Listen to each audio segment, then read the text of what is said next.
ambalma Sherif la TV la jabo mo foni islamia ka foli no yala ka kishina ka hinna ka barka ambala taala dili ala ko ke ka anni awbela jele nabo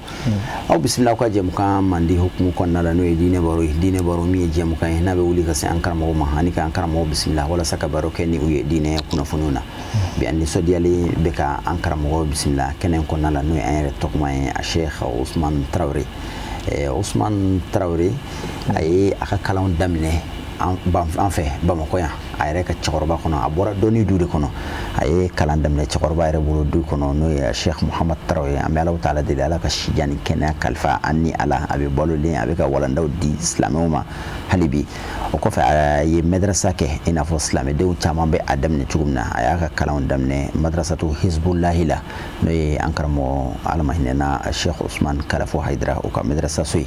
o ko fe madrasa yela maraka ke école sui ay ka école continue école sirafe ka lycée ke fo kata université ke ka licence soro ko fe ay kitabu kalon chama ke aka chikoroba wulu anga dine kitabu wulu kala chikoroba wulu na ko chikoroba yere Alhaji Ousmane Kalafo ka kala ne koroba doyi ay kitabu chama kala aka chikoroba wulu bi askili yoro beneno Bamako sebeni koroma abi dine la sewla abi lakala nuna no islamia lakala nuye ani dine la sew ani ale de binaje ka boroke bi yani anga du boroko nala ambe antoma nan karamo bisna Imam Ousmane assalamu alaikum wa alaikum assalam wa rahmatullahi wa barakatuh ko basi foti alhamdulillah sheikhan bas foti no da kunya fla fuli dan fla bawo ma yani anga du boroko no alhamdulillah rabbil alamin wassalatu wassalamu ala rasulillah wa ba'd fa assalamu alaikum wa rahmatullahi wa barakatuh Sheikh Ousmane vraiment ni son jarani ka bi woledi ami yere foki barkada ka Sherif la laje bago bela jelin fo mali kono ani mali koka ka fo be ko assalamu alaikum wa alaikum assalam wa rahmatullahi wa barakatuh ntoma am fa ko wala la do kambi wala nda islamia mo be ala san wati bela jelina no tubi amadon on jong am bela jeli fliba tiwi am be flika do ala gasila wati bela jelina nga ala hadisa da ba fa ko aw be fliba tiwi ma fliba tiwi la son herma o imamu no be tubi ka bo ko fliko nala amma be tubi ni ma fli tubi arabu kay tubi yere munde ani dalulu jume be tubi la naam alhamdulillah rabbil alamin Sheikh kanami foki barkada igani ni ngali nuna naam tubi yere kuma dina akoro ide ko arruju kasigi ko sharia la arruju min afali mazmuma ila afali mahmuda kabo ko jugula kasigi kana ko nyumanke ni ne tubi don ba fo ko awir rujuu ila Allah bi ta'a ba'da taba'udi anhu bil ma'siyah ko walma kasigi alamani ala batoyi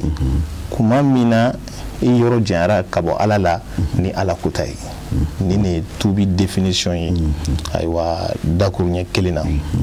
kasigi ko kabo ika jumuna c'est ça ka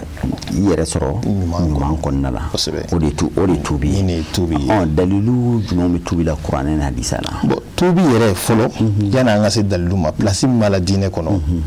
o de fardul aynu ne do fardu ayni do ala kulli man takaba zanban ma mana jurumu bara tubi kerima wajibi demsenya tola ma korba tola nafala fardu aynu o de fem farda min kerenkereni do mo do tata wuli ka bo mo do kan ni jurumu ke ne bi se ka ala wuli ala ka yafima nga fo ka soro ere de tubira folo ka segi ko ka nimisa ka tubi shartu dafa ola mo ko reka do bi jabi ima pour que ala bi yafima voilà donc dalu nimbola Allah subhanahu wa ta'ala fo Qur'an kon nala aqul wa tubu ila Allah jami'an ayyuhal mu'minun la'allakum tuflihun aqul aw bela jelini ko tubi kasigi alama aw mu'minu ko la'allakum tuflihun adola aw nan yoroso makala aidan ya ayyuhal ladzina amanu tubu ila allahi tawbatan nasuhan asa rabbukum an yukaffira ankum sayyi'atikum wa yudkhilukum jannatin tajri min tahtiha al-anhar ya Allah subhanahu wa ta'ala kuma kai ala ko ya aw jomu liman yara ko tubi kasigi alama tubi jelina sabu ni ya ala ye ni précision ke ko tubi jeli c'est que tubi no walen fana be naam donc ko o dola Allah subhanahu wa ta'ala be ya fawma awa jurumu awa ko jurula awa do aka aljina kono ala ko no ga ambela jeli amin ya rabbal alamin ala kira ya rafina sallallahu alaihi wasallam ala kira ko law aqta'tum hatta tabluga qata'akum as-sama' naso ayo jurumu ke fo ka taa kɛ ina fɔ o jurumu ye sankaba sɔrɔ o b'a jira i mana jurumu kɛ togo togo hali n'a cayara ka se ina fɔ sankolo degré la ko a b'a sɔrɔ Allah subhanahu wa ta'ala yafaba ye n'aw tubira n'aw tubira ka segin Ala ma ko Allah ta'ala bi yafa o ma o b'a jira na jɔn jurumu mana caya togo togo aywa tubi dayele dinu ni tubira ga segin Ala ma Ala bi ka tubi dalilu ka can ka da wati na tuya kan so kila ni wasake ala kumana ala kira kumana tubi kan yoro chamo na Qur'an kono ani an hadisa sahara chama kono la tubi yere sharti julu bala pour que tubi kan mine fo fin julu ne ka dafa tubi la wala sa abu fo tubi ko tubi jeli na alhamdulillahi rabbil alamin tubi sharti joni ala che o sabade nanani na o jon o ni jon o ni nyonje tubi sharti folo o di annadamu ala ma fata afolo folo o ni misai itubira kabo ala kutamina fa ka soro ni bi tubi ni sara o ko inkelila nga etubira kabo ala kutala i kota minga o diabi nenga halisa ima nimisa kabula a nimisa tila ya nyogo were soro ibake o tubi jeli tubi sharti flana wal azmu ala an la yauda ila zanbin fima bakiya min umrihi o de ye ika aywa ikana wal azmu an la yauda ika ngania siri kafo iti sigi kata jurumu ko ma ishi to konnala fo o lazmi alinga to iduskun konnala e ka tubi ka bo ala kota mina kalaiduta sigama inti ishi ni shi to kono neti doni ko ina to Allahu akbar o decision ne kanga kibulu tubi dem o tubi sharti flana wal ikhla'u an jami'il mukhalafat wal ma'asi na'am o de ki yere boshi ki yere foshi ki bo ala kota ina sisan amana ki ala kota sugu na soro itubira koni fo ka fo ko non sanwore ma dabla ou bien meni traiting ke ou bien meni periodique ke ou nanyi ni agin soro la ni tubira koni ibe bo ko ina 600 o te black a retardé avec o de tubi sharti sabanay o Johnny ala chela non mais munye Johnny i John yoron chela 600 o de waradul mazalimi in amkana aywa manton yelu olu ka fen ko la sekuma o fen be se ka ke matériel ye o be se ka ke kuma kan ye o be se ka ke acte ye ni tubira na soro e kun sigi mogo kun misali ala ku kan dugukolo de ndaraki aywa ibo la sigi Allahu akbar na soro na folo de do ibo la sigi ni matériel fen na soro a be se ka ke kon ko fene tuna wolo ko were la ibo la sigi hal na soro ni réseaux sociaux ko kuma ina ko kuma kan ni do e ya fo mama mun yu blessé ngalonka ni e tubira ni misara ibe boy bi yafa nyina tigi fe video yere ka yafa nyina o de tubi akona be se ka kede sabu tubi be se ka ke ka bo ala kota do la ni nana kibino la seki o be se ka ke problem were o be wulu ko were la o la sharia ba nyini fe ala ye masa foni seride ala ye hine masai ala ye yafa masai ayi olu tuin o dola ala be se ka foni seria kono ka o juru sara ka soro ama fenke la ama nyina ala fe ala ka tubi nyuma no ga amin bon tubi ko fe sharti ko fe ladabu fene bi o ladabu do jume ni tubira ay sharti mun fo ni iye ni be dafa ako mulazamatul wuqufi bayna yaday llahi bitadarrui iga lazimya ya famia bala joli la ala ɲɛkɔrɔ waati bɛɛ ni tobira kɔni i ka to ka to ala i bolo jani ka to ala ye i ka ala wele a filanan kana ɲinɛ i ka jurumu kɔ ni tobira ni ala ka da kungo ala bɛna e laminɛ kuma min na e tɛmɛna ka taa ni yɛrɛ o man ɲi kuma bɛɛ jurumu in b'i ɲɛkɔrɔ i bɛ kasi ala ne jo t'a la yafa ma kuma bɛɛ kana assurance di yɛrɛ ma ka garantie di yɛrɛ ma ne kɔni tubira ala ye ne ka jurumu yafa ayiwa e bɛ taa ni sen fila ye a ko dɔ la i bɛ se ka fili ladamu bunun b'a la sabanan ye jumɛn ye i k'i ka lahalayaw falen n'a sɔrɔ e tubira ka bɔ ko dɔ la ayiwa lahalaya ye i tun bɛ sigi yɔrɔ gɛrɛ de la walima i bɛ ayiwa jɛɲɔgɔn fréquentation dɔw bɛ yen olu de bɛ kojugu bɛ kɛ olu de nɔfɛ o y'a ladabu ye i b'olu yɔrɔw ye k'u to yen n'a sɔrɔ a bɛ kɛ n'i ka activité de balo cogo de i bɛ balo cogo in falen ka activité in falen k'a yɛlɛma don a la mun kosɔn i kana don fili ninnu kɔnɔ n'i ye nin ladabu nin fara charte in kan a ka ca ala fɛ e ka tubi bɛ kɛ tubi ɲuman ye fo ka taa se waati min ma ala ka a ɲɛ ka d'a ma yarabi amin ya rabbal alamin a karamɔgɔ ninnu bɛɛ lajɛlen faamulen kɔfɛ bi an bɛ degun dɔw la jamana ka gɛlɛya bɛ fan caman na an bɛ Alahu taala de ala ka jamana in bɔ degun in kɔnɔ ni an dafɛ jamanaw bɛɛ lajɛlen yala tubi jɔyɔrɔ dɔ bɛ an bɛ degun minnu kɔnɔna na yala tubi jɔyɔrɔ dɔ bɛ degun in tali la wa kosɛbɛ Sheikh ala kira yɛrɛ sallallahu alaihi wasallam ale min ye ala ka ciden ye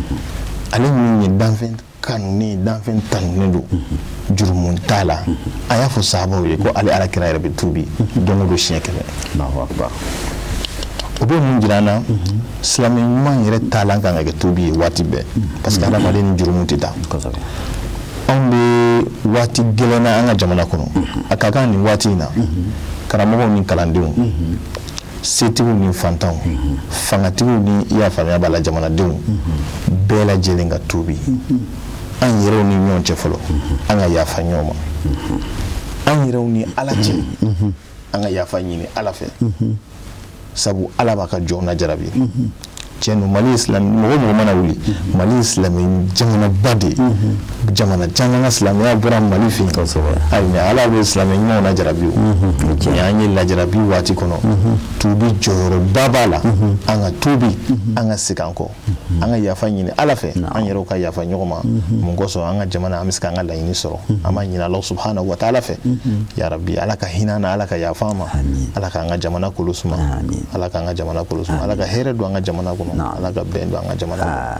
kɔnɔ tubi kɔfɛ i da sera tubi charte kɔnɔna la i y'a yira tubi charte dɔ bɛ yen o bɛ jɔ ni ala ni ɲɔgɔn cɛ charte dɔ bɛ yen o bɛ jɔn yɛrɛ dama ni ɲɔgɔn cɛ hali bi walasa an bɛ degun min kɔnɔ an bɛ se ka bɔ a kan ladilikan jumɛn b'i bolo k'a ɲɛsin an yɛrɛ damaw ma an ka yafa ɲɔgɔn ma an ka hinɛ ɲɔgɔn na an ka kow nɔgɔya ɲɔgɔn bolo walasa degun bɛ se ka fɛgɛya an ka cogo min na. Sheikh Kani n bɛ fɔ k'i barikada i ka nin kuma in na gɛlɛya min bɛ anw kan gɛlɛya in ye nin problème de adamadenw yɛrɛ dama ni ɲɔgɔn cɛ gɛlɛyara k'a sɔrɔ ala kira y'a fɔ sallallahu alaihi wasallam a ye sahabaw ɲininka k'a bɛna fɛn dɔ f'u ɲɛna fɛn min baraji ka bon ni seli ye a ka bon ni sun ye a ka bon ni ayiwa hiji a ka bon ni nafila jaga ye a ka bon ni jaga ye a ko ko u b'o dɔn wa sababaw ko bala ya rasulallah k'anw t'o dɔn a ko o de ye ka aw yɛrɛ damaw cɛ dilan aw yɛrɛ damaw cɛ dilanni ko o ka di ala ye ka tɛmɛ aw ka seliw n'aw ka sunw n'aw ka hijiw n'aw ka jagaw kan silamɛw an yɛrɛ dama an ka ɲɔgɔn minɛ maa si tɛna an ka dugu dilan ka d'an yɛrɛw ma duw kɔnɔ an yɛrɛ damaw ka ɲɔgɔn minɛ an ka ɲɔgɔn hinɛ minɛ an ka ɲɔgɔn kanu ala jati kama sigidaw la jamana kɔnɔ an ka hinɛ ɲɔgɔn na an ka ɲɔgɔn minɛ an ka don da kelen fɛ an ka bɔ da kelen fɛ donc n'o kɛra laɲini a bɛ sɔrɔ an b'a ɲini ala fɛ ala k'o sabati ya rabbi amina amina amina hali bi mun de b'i bolo k'a lase jamanadenw ma walasa u bɛ se ka u ka jamana kanu cogoya min na ka maa bɛ se ka ala wele ni i yɛrɛ ka baara kelen dɔ ye i n'a fɔ hadisa dɔw kumana o kan cogo min na i ye fɛn min kɛ i ni Alahu taala cɛ ala jati kama ka maaw su ka maaw bila ala baaraw la walasa i bɛ se ka ala wele ni fɛn min ye alhamdulillahi rabbil alamin Sheikh Kani e yɛrɛ kuma fɔ ka ban an bɛ min fɔ jamanadenw ye an ka segin Ala ma i n'a fɔ an y'a fɔ an ka kuma tɛmɛlen na cogo min na an ka tuubi ka segin Ala ma n'o kɛra an b'an ka laɲini sɔrɔ an yɛrɛw ka hinɛ ɲɔgɔn na an ka sabali ɲɔgɔn kɔrɔ an ka ɲɔgɔn faamu an ka jamana dilan donc i y'a fɔ cogo min na maa ni Ala cɛ maa mana ɲuman dɔw bɛ yen walima Ala kota dɔw bɛ yen olu kɛli o toli walima ɲuman in kɛli jɔn bɛ se k'o don i ni Ala cɛ ka Ala wele wa Ala b'a jaabi i n'a fɔ Ala kɛra kumara o caman kan i n'a fɔ i ye ashabul kafi mɔgɔw ka kisaw lamɛn komi waati ka surun donc olu ye fɛnw ye o caman karamɔgɔw ye o fɔ an ɲɛna donc an yɛrɛ fɛnɛ ka an cɛsiri an k'an jija silamɛya n'i y'a mɛn an b'an ka diinɛ baara o b'a sɔrɔ an ka jamana sumalen don dɛ jamana in ka kalan jamana in chauffelen don donc an ka ɲɔgɔn bolo minɛ taabolo ko ninnu an k'olu to yen an k'an ɲɛsin juruba kelen ma an ka don da kelen fɛ an ka bɔ da kelen fɛ an b'a ɲini Ala fɛ Ala k'an bɛɛ sababa ma dakuruɲa laban min bɛ yen o de ye ka e yɛrɛ Cheikh Kan fo i ka weleli la ka Shirifula ɲɛmayaso ka a n'a baarakɛla ka bɛɛ lajɛlen fo k'an lajɛbaw Mali kɔnɔ ani Mali kɔ kan k'u bɛɛ lajɛlen fo k'a ɲini Ala subhanahu wa ta'ala fɛ an ka jamana bɛ gɛlɛyaba min kɔnɔ an y'a ɲini Ala fɛ ya Rabbi Ala ka gɛlɛya in wuli hɛrɛ min bɛ yen anw hakili bɛ min na n'an hakili tɛ min na an y'a ɲini Ala ta'ala fɛ ya Rabbi Ala k'o don an ka jamana kɔnɔ Ala ka jamanadenw Ala k'u kanbɛn k'u don da kelen fɛ k'u bɔ da kelen fɛ jamana ɲɛmaw Ala ka hakili ɲuman d'an n'u ma Ala ka jamanadenw hinɛ d'u la Ala ka tafanga d'an n'u ma Ala kira hɔrɔma salli ala Muhammadin sallallahu alaihi wasallam tubi jɔyɔrɔ ka bon kosɛbɛ hadamaden ka ɲɛnɛmaya la silamɛ yɛrɛ ka hadamaden ya bɛ se ka sabati cogo min na silamɛ ɲuman ka silamɛya bɛ se ka sabati cogo min na tubi jɔyɔrɔ ka bon a la kosɛbɛ tubi ye i n'a fɔ an karamɔgɔ y'a fɔ cogo min na ka a dɔn k'i ka fili dɔn ka jɔn Ala kɛ i ka fili la ka nimisa i ka fili kelen na ka segin kɔ ka layidu ta k'a fɔ ko n tɛ don ni fili ɲɔgɔn wɛrɛ la ka yafa deli Ala fɛ n'a sɔrɔ i kelen bɛ ka maa dɔ tɔɲɔ o tigi ka hakɛ segin a ma nin ye tubi ye tubi jɔyɔrɔ ka bon kosɛbɛ an bɛ waati min na surtout jamana in kɔnɔ an mago bɛ tubi la bɛɛ kelen kelen an karamɔgɔ da sera ma ko tubi ye fardu ayin de ye o kɔrɔ e ka tubi tɛ se ka minɛ maa wɛrɛ ma e tɛ se ka tubi maa wɛrɛ place la bɛɛ kelen kelen tubi ye bɛɛ lajɛlen ka wajibi ye an bɛɛ kelen kelen kan ka segin Ala ma an bɛ deli k'a fɔ ni gɛlɛya nana bɛɛ lajɛlen bɛ gɛlɛya ye n'i ka yecogo ye bɛɛ lajɛlen b'a faamu n'i ka faamucogo ye nka n'i y'a yɛrɛ diinɛmɔgɔw la diinɛmɔgɔw bɛ n'a ye de k'a fɔ ko Ala lajarabi de don Ala kotaw cayara Ala bɛ k'an lajarabi i n'a fɔ kuranɛ b'a fɔ ma asabakum min musibatin fabima kasabat aydikum ni ko min ye aw sɔrɔ musiba ko la lajarabi ko la aw yɛrɛ ka ko la ɲininiw de don ni k'a sɔrɔ anw yɛrɛ ka ko la ɲinini don i n'a fɔ Ala y'a fɔ cogo min na an ka segin an kɔ